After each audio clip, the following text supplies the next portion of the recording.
Hello students, आज हम पढ़ेंगे इलेक्ट्रोकार्डियोग्राफ ईसीजी, जो कि हमारा पार्ट 5 है। Class 11th NCERT body fluids and circulation का। स्टार्ट करते हैं। Electrocardiograph, you are probably familiar with the scene from a typical hospital television show. A patient is hooked up to a monitoring machine that shows voltage traces on a screen and makes the sound pip pip pip and pee. आप सभी ने ये कह रहे हैं, एक hospital का television के अंदर एक सीन देखा होगा जिसके अंदर एक पेशेंट मॉनिटरिंग मशीन से कनेक्टेड रहता है और साउंड भी हमने सुन रखी होती है, वो पिप पिप पिप पी वाली, as the patient goes into the cardiac arrest. जैसे ही कार्डियक अरेस्ट में पेशेंट जाता है, हम वो पिप पिप पिप पी वाली साउंड सुनने को मिलती है हमें। This type of machine, electrocardiograph, is used to obtain an electrocardiogram ECG. इस टाइप की मशीन को हम इलेक्ट्रोकार्डियोग्राफ कह देते हैं और जो इससे ग्राफ ऑब्टेन होता है, जो ग्राफ मिलता है, आपने देखा होगा, उसे हम इलेक्ट्रोकार्डियोग्राम कह देते हैं। ECG is a graphical representation of the electrical activity of the heart during a cardiac cycle.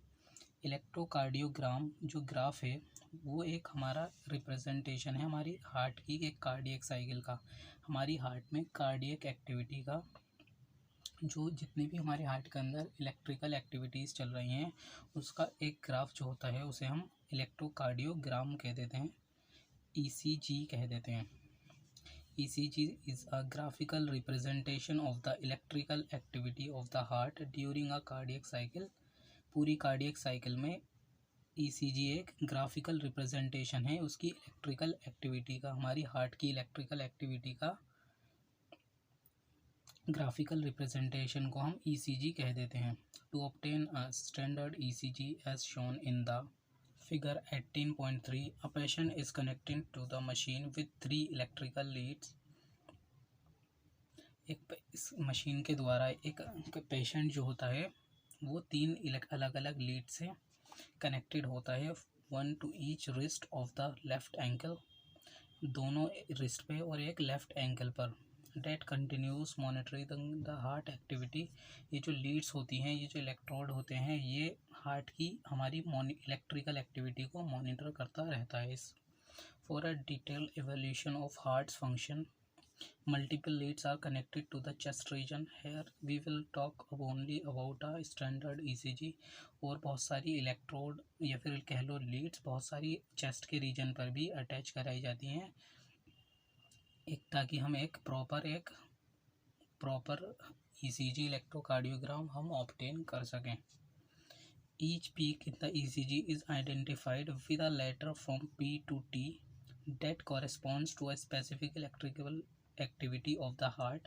ये जितने भी पीक होते हैं, जितनी भी वेव्स जो होती हैं, जैसे कि P, Q, R, S, T, ये सारी जितनी भी वेव्स होती हैं वो अपने अपने अलग अलग हार्ट के पार्ट की इलेक्ट्रिकल एक्टिविटी को शो कर रही होती हैं। यानी सारी वेव्स अलग अलग हार्ट के पार्ट को, कुछ वेव्स होंगी जो कि ऑरिकल्स की इलेक्ट्रिकल एक्टिविटीज़ को शो कर रही होंगी, कुछ वेंट्रिकल्स की इलेक्ट्रिकल एक्टिविटीज़ को शो करती हैं।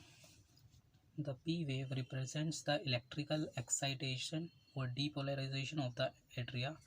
जो P wave होती है वो हमारी एट्रिया की एक्साइटेशन को शो कर देती है, यानी डीपोलराइजेशन को शो करती है P wave। यानी हमारे जो हमने देखा था कार्डियक साइकिल में, जब हमारा दोनों एट्रिया सिस्टोलिक कंडीशन में जा रहे थे, तो सिस्टोल कर रहे थे, तो वही P जो वेव है यहाँ पर दोनों एट्रिया साथ में सिस्टोलिक कंडीशन को ही शो कर रहे हैं यहाँ पर।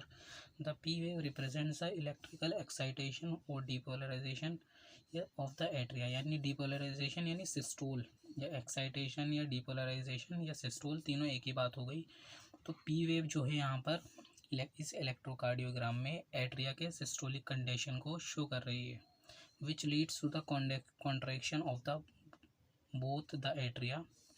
The QRS complex represent the depolarization of the ventricles। ये QRS, ये पूरा कॉम्प्लेक्स QRS कॉम्प्लेक्स ये वेंट्रिकल्स के डीपोलराइजेशन को शो कर रहा है। जैसे कि हमारा P वेव ऑरिकल्स यानी एट्रियास के डीपोलराइजेशन को शो कर रहा है, ऐसी QRS कॉम्प्लेक्स जो है वो हमारे वेंट्रिकल्स के सिस्टोलिक कंडीशन को यानी वेंट्रिकल्स के कॉन्ट्रैक्शन को शो कर रहा है। The QRS complex represents the depolarization of the ventricles, which initiates the ventricular contraction. The contraction starts shortly after Q and marks the beginning of the systole. Contraction जो हमारा ventricles का contraction जो start होता है वो Q के फ़ौरन after Q start हो जाता है और हमारा इस सिस्टोल को मार्क कर देता है। क्यू से हम वेंट्रिकल कॉन्ट्रैक्शन स्टार्ट हो जाता है क्यू वेव से। The T wave represents the return of the ventricles from excited to normal state repolarization. जो टी वेव जो होती है वो हमारी वेंट्रिकल्स के रीपोलराइजेशन की को कहते हैं, यानी वेंट्रिकल के डायस्टोलिक स्टेज को कह देते हैं या फिर वेंट्रिकल्स के रिलैक्स स्टेट को कह देते हैं। The T wave represent the return of the ventricles from the excited to the normal state repolarization. The end of the T wave marks the end of the systole. T wave हमारी represent ये करती है कि हमारी जो ventricles contract कर रहे थे वो नॉर्मल स्टेट में आ जाते हैं या फिर कह लो रीपोलराइजेशन की स्टेट में आ जाते हैं। The end of the T wave marks the end of the systole. जो टी वेव ये भी रिप्रेजेंट करता है कि हमारा सिस्टोलिक वेंट्रिकुलर कॉन्ट्रैक्शन जो हो रहा था, वेंट्रिकुलर सिस्टोल जो हो रहा था हमारा, वो उसका एंड हो चुका है, वेंट्रिकुलर सिस्टोल एंड हो चुका है। Obviously, by counting the number of QRS complexes that occurs in a given time period, one can determine the heartbeat rate of an individual. हम QRS कॉम्प्लेक्सेस को गिनकर एक टाइम पीरियड के अंदर जितने भी हम QRS कॉम्प्लेक्स काउंट करेंगे उसकी वजह से हम अपना हार्ट बीट किसी का भी या फिर हार्ट बीट पता कर सकते हैं। Since the ECG is obtained from different individuals have roughly the same shape for a given lead configuration, any deviation from this shape indicates a possible abnormality or disease, hence it is of great clinical significance. सबका electrocardiogram जो होता है, electrocardiograph जो होता है वो सबका almost same होता है। अगर किसी का इलेक्ट्रोकार्डियोग्राम बहुत ज़्यादा डिफ़र कर रहा है तो इसका मतलब उसके उस पार्ट में, जिस भी पार्ट में पी या फिर QRS या टी वेव में जिसमें भी डिफरेंस आ रहा है उसको उसी पार्ट में कहीं ना कहीं एबनॉर्मलिटी है हार्ट के उसी पार्ट में।